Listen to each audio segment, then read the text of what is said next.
भद्रं कर्णेभिः शृणुयामदेवाः भद्रं पश्येमाक्षभिर्यजत्राः स्थिरैरङ्गैस्तुष्टुवागुंसस्तनूभिः व्यशेमदेवहितं यदायुः स्वस्ति न इन्द्रो वृद्धश्रवाः स्वस्ति नः पूषा विश्ववेदाः स्वस्ति नस्तार्क्ष्यो अरिष्टनेमिः स्वस्ति नो बृहस्पतिर्दधातु ॐ शान्तिः शान्तिः शान्तिः ॐ अथ गणपत्यथर्वशीर्षं व्याख्यास्यामः ॐ नमस्ते गणपतये त्वमेव प्रत्यक्षं तत्त्वमसि त्वमेव केवलं कर्तासि त्वमेव केवलं धर्तासि त्वमेव केवलं हर्तासि त्वमेव सर्वं खल्विदं ब्रह्मासि त्वं साक्षादात्मासि नित्यम् ऋतं वच्मि सत्यं वच्मि अवत्वं माम् अववक्तारम्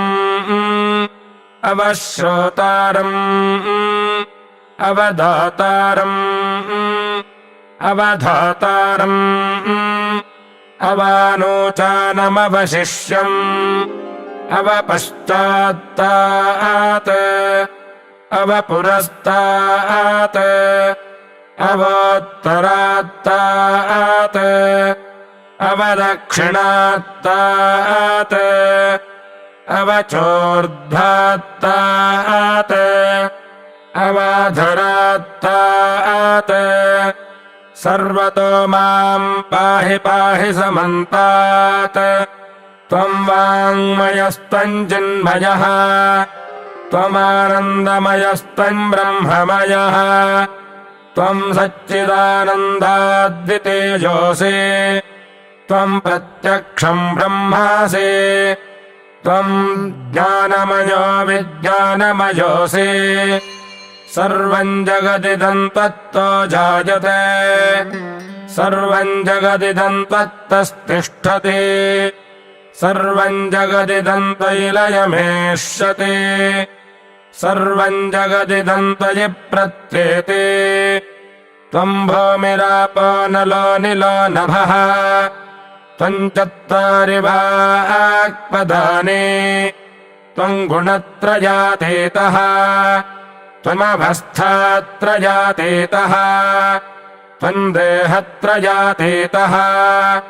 त्वं कालत्रयातीतः त्वं मूलाधारस्थितोऽसि नित्यम् त्वं शक्तित्रयात्मकः त्वां योगिनो ध्यायन्ति नित्यम् त्वं ब्रह्मा त्वं विष्णुस्त्वं रुद्रस्त्वमिन्द्रस्त्वमग्निस्त्वं वायुस्त्वं सूर्यस्त्वं चन्द्रमास्त्वं ब्रह्मभूर्भुवः सुवरो गणादिं पूर्वमुच्चार्य वर्णादींस्तदनन्तरम् अनुस्वारः परतरः अर्धेन्दुलसितम् तारेण रुद्धम् एतत्तव मनुस्वरूपम् गकारः पूर्वरूपम् अकारो मध्यमरूपम् अनुस्वारश्चान्त्यरूपम् बिन्दुरुत्तररूपम् नादः सन्धानम् सगंहिता सन्धिः सैषा गणेशविद्या गणकऋषिः निचरद्गायत्रीच्छन्दः श्रीमहागणपतिर्देवता ॐ गङ्गणपतये नमः एकदन्ताय विद्महे वक्रतुण्डाय धीमहि तन्नादन्ती प्रचोदयात् एकदन्तम् चतुर्हस्तम् पाशमङ्कुशधारिणम् रदम् च वरदम् हस्तैर्बिभ्राणम् मूषकध्वजम् रक्तम् लम्बोदरम् शूर्पकर्णकम् रक्तवाससम् रक्तगन्धानुलिप्ताङ्गम् रक्तपुष्पैः सुपूजितम् भक्तानुकम्पिनम् देवम् जगत्कारणमच्युतम् आविर्भूतम् च सृष्ट्यादौ प्रकृतेः पुरुषात् परम् एवम् ध्यायति यो नित्यम् स योगी योगिनाम् वरः नमो व्रातपतये नमो गणपतये नमः प्रमथपतये नमस्ते अस्तु लम्बोदरायैकदन्ताय विघ्नविनाशिने शिवसुताय श्रीवरदमूर्तये नमो नमः एतदथर्वशीर्षं योधीते स ब्रह्मभूजाय कल्पते स सर्वविघ्नैर्न बाध्यते स सर्वतः सुखमेधते स पञ्चमहापापात् प्रमुच्यते सायमधिजानो दिवसकृतम् पापन्नाशयति प्रातरधिजानो रात्रिकृतम् पापन्नाशयति सायम् प्रातः प्रयुञ्जानो पापो पापो भवति सर्वत्राधिजानोपविघ्नो भवति धर्मार्थकाममोक्षम् च विन्दति इदमथर्वशीर्षमशिष्याय न देयम् यो यदि मोहाद्धास्यति स पापीजान् भवति सहस्रावर्तनाद्यय्यम् काममधीते तन्तमनेन साधयेत् अनेन गणपतिमभिषिञ्चति स वाग्मी भवति चतुर्थ्यामनष्टम् जपति स विद्यावान् भवति इत्यथर्वणवाक्यम् ब्रह्माद्यावरणम् विद्यात् न बिभेति कदाचनेति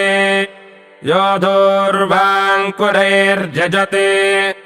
स वैश्रवणोपमो भवति यो लाजैर्यजति स यशोवान् भवति स मेधावान् भवति यो मोदकसहस्रेण यजति स वाञ्छितफलमवाप्नोति यः साज्यसमिद्भिर्यजति स सर्वम् लभते स सर्वम् लभते अष्टौ ब्राह्मणान् सम्यग्राहयित्वा सूर्यवर्चस्वी भवति सूर्यग्रहे महानद्याम् प्रतिमासन्निधौ वा जप्त्वा सिद्धमन्त्रो भवति महाविघ्नात् प्रमुच्यते महादोषात् प्रमुच्यते महापापात् प्रमुच्यते महाप्रत्यवायात् प्रमुच्यते स सर्वविद्भवति स सर्वविद्भवति य एवम् वेद इत्युपनिषत् भद्रम् कर्णेभिः शृणुयाम देवाः भद्रम् पश्येमाक्षभिर्यजत्राः स्थिरैरङ्गैस्तुष्टुवागन्धस्तनूभिः व्यशेम देवहितम् यदायुः स्वस्ति न इन्द्रो वृद्धश्रवाः स्वस्ति नः पूषा विश्ववेदाः स्वस्ति नस्तार्क्ष्यो अरिष्टनेमिः स्वस्ति नो बृहस्पतिर्दधातु ॐ शान्तिः शान्तिः शान्तिः ॐ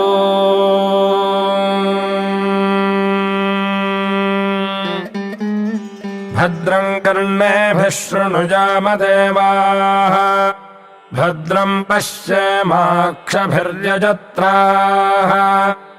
स्थिरैरङ्गैस्तुष्टुवागुंसस्तनूभिः व्यशेमदेवहितं यदायुः स्वस्ति न इन्द्रो वृद्धश्रवाः स्वस्ति नः पूषा विश्ववेदाः स्वस्ति नस्तार्क्ष्यो अरिष्टनेमिः स्वस्ति नो बृहस्पतिर्दधातु ॐ शान्तिः शान्तिः शान्तिः ॐ अथ गणपत्यथर्वशीर्षं व्याख्यास्यामः ॐ नमस्ते गणपतये त्वमेव प्रत्यक्षं तत्त्वमसि त्वमेव केवलं कर्तासि त्वमेव केवलं धर्तासि त्वमेव केवलं हर्तासि त्वमेव सर्वं खल्विदं ब्रह्मासि त्वं साक्षादात्मासि नित्यम् ऋतं वच्मि सत्यं वच्मि अवत्वं माम् अववक्तारम् अवश्रोतारम् अवदातारम् अवधातारम् अवानोचानमवशिष्यम् अवपश्चात्तात् अवपुरस्तात् अवोत्तरात्तात्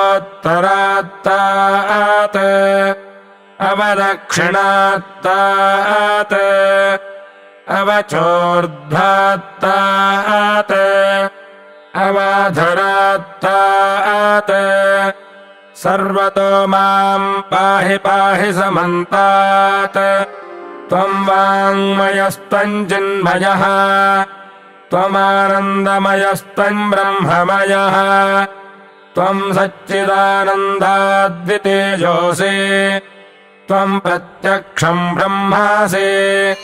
त्वं ज्ञानमयो विज्ञानमयोऽसि सर्वं जगदिदं त्वत्तो जायते सर्वं जगदिदं त्वत्तस्तिष्ठति सर्वं जगदिदं त्वयिलयमेष्यति सर्वं जगदिदं त्वयि प्रत्येति त्वं भूमिरापो नलो निलो नभः